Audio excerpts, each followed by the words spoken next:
नमस्ते दोस्तों, welcome to mistake मंत्रा। आज के इस वीडियो में हम जानने वाले हैं द साइंस ऑफ मेमोरी के बारे में। What is memory? मेमोरी क्या होती है?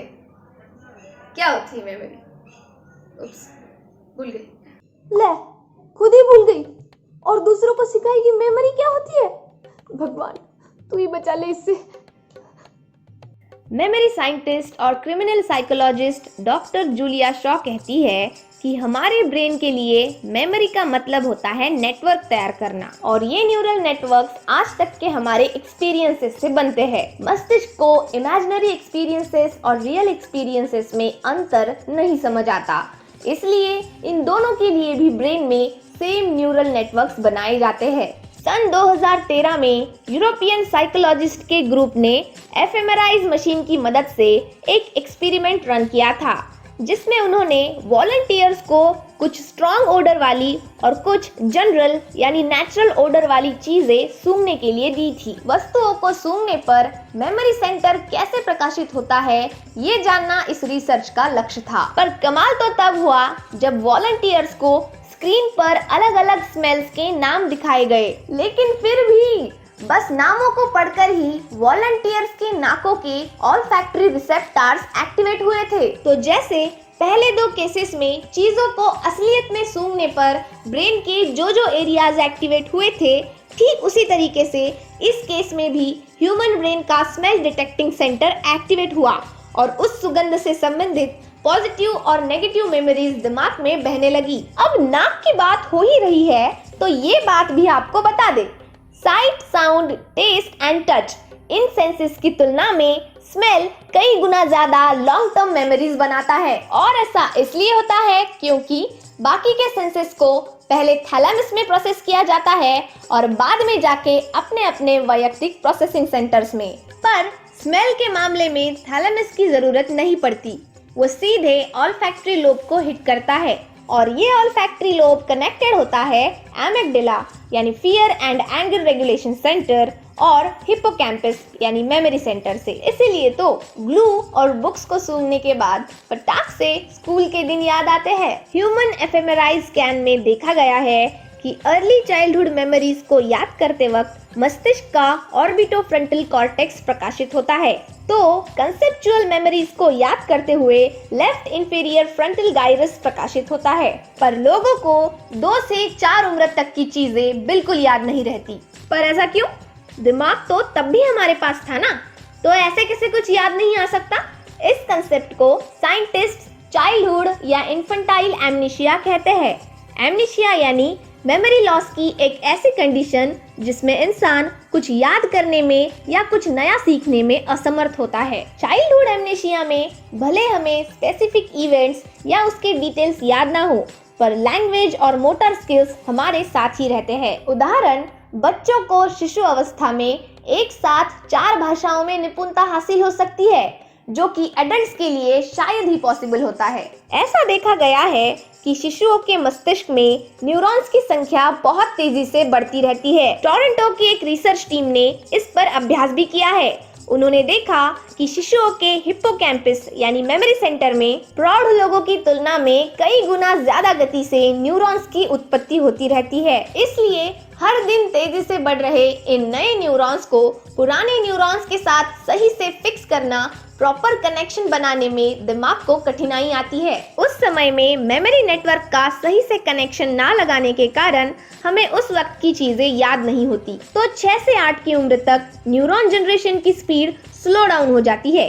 इसलिए इस उम्र के आसपास की चीजें या मेमोरीज हमें लंबे समय तक याद होती है। जैसे हमें पता है, अच्छी शार्प मेमोरी मतलब अच्छा करियर, हेल्दी ब्रेन, अच्छी रिलेशनशिप, तो किसे नहीं चाहिए शार्प मेमोरी? तो हम सब कुछ क्यों नहीं याद रख सकते? आइला, क्या स्टाइल बन गई? ह्यूमन मेमोरी को समझने से पहले हमें भूलने के बारे में सीखना होगा। हाइपरथाइमेशिया ये एक ऐसी मानसिक अवस्था है जिसमें इंसान कोई भी बात कभी नहीं भूल सकता। उन्हें आज तक उनके साथ घटी हुई सभी बातें, तारीख, वार और वक्त ऐसे डिटेल्स के साथ जिंदगी भर याद रहती है। प्रसंगों को डिटेल्स में याद रखने वाली मेमोरी को ऑटोबायोग्राफिकल मेमोरी कहा जाता है। अब सुनने में तो ये आपको वरदान लग रहा होगा, पर इन लोगों के लिए ये सबसे बड़ा बोझ है, एक ऐसा बोझ जिसका वजन उठाते उठाते ये पागल हो रहे हैं, ऐसा इन लोगों का कहना है। 1953 में 27 साल के Henry Molaison, popularly known as HM, इस व्यक्ति की एक प्रसिद्ध ब्रेन सर्जरी हुई।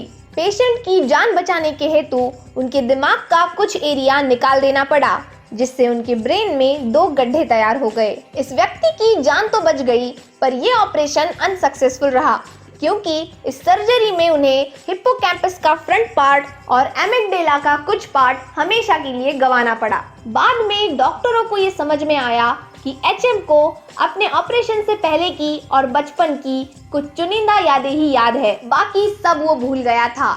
इसी के साथ अब कुछ याद रखने की या कुछ नया सीखने की ये दोनों क्षमताएं उससे छीन ली गई थी। लोगों को उससे मिलने पर हर 1 मिनट बाद फिर से इंट्रोडक्शन देना पड़ता था। उसने आज दोपहर को क्या खाया या कल उसका क्या प्लान है, फ्यूचर के बारे में वो क्या सोचता है, ऐसे सवालों पर उसका जवाब रहता था, मुझे कुछ नहीं पता, मैं कुछ नहीं जानता। इस घटना के बाद HM जैसे बाकी लोगों का अभ्यास किया गया, जिनमें सेम सेट ऑफ सिम्टम्स थे।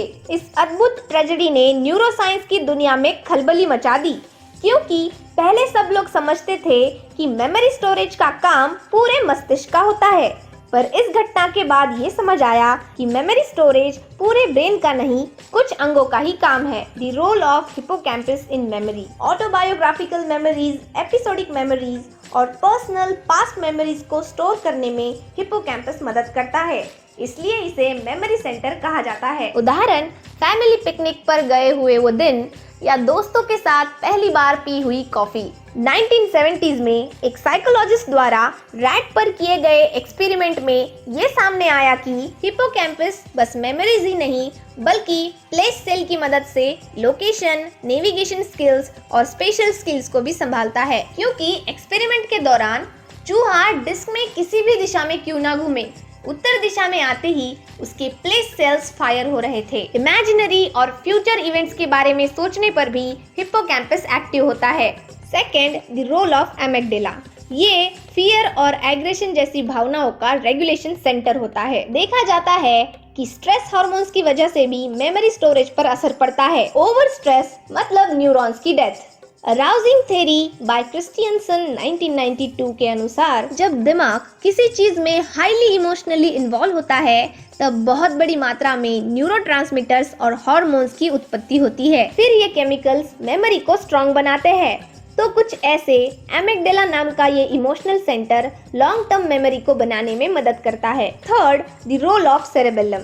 मस्तिष्क के इस छोटे से पार्ट में प्रोसीजरल मेमोरी, मोटर मेमोरी और क्लासिकल कंडीशनिंग स्टोर होती है। उदाहरण, पियानो कैसे बजाए, साइकिल या कार ड्राइविंग कैसे करे, etcetera. University college of London की न्यूरोसाइंटिस्ट एलेनर मैगर ने लंदन के टैक्सी ड्राइवर्स पर एक फेमस एक्सपेरिमेंट करने का सोचा। लंदन के हर 10 किलोमीटर के रेडियस में 25,000 रास्तों को याद रखने का ये काम कोई मामूली बात नहीं है। यहाँ एक लाइसेंस्ड कैब ड्राइवर बनने के लिए 3 से 4 साल का ट्रेनिंग कोर्स पूरा करके एक एग्जाम पास करनी होती है। ड्राइविंग एग्जाम होने के बाद जो 50% लोग पास हुए थे और जो 50% लोग फेल हुए थे, इनके 2 ग्रुप बनाए गए। 5 साल तक चली इस स्टडी में दोनों ग्रुप के एफएमआरआई स्कैन दिखाए गए। इसमें ये सामने आया कि लंदन टैक्सी ड्राइवर्स के हिप्पोकैम्पाई का वॉल्यूम नॉन टैक्सी ड्राइवर्स की तुलना में बढ़ गया है।